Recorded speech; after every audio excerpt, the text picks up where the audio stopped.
Guys, gusto niyo matutong mag-drawing guys? Itutulong sa inyo guys kung paano mag-drawing. Ito lang yun, no? Sa unang guhit, bakit mo pinagpalit? Sa unang pinta, bakit nakita kitang masaya na sa kanya?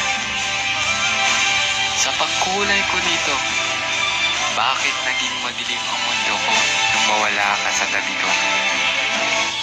Paano mo mapapautlan yung pagdodrawing mo kung pati ang inspirasyon mo ay hindi talaga para sa'yo? Mo ba kung bakit nasasaktan ka? Iniisip mo kasi na gusto ka rin niya kahit na hindi naman talaga. Ikaw lang ang umaasa at nasasaktan sa pagpupumilit sa sarili mo na mahalin ka din niya kahit na wala ka naman talagang pag-asa. Kawawa!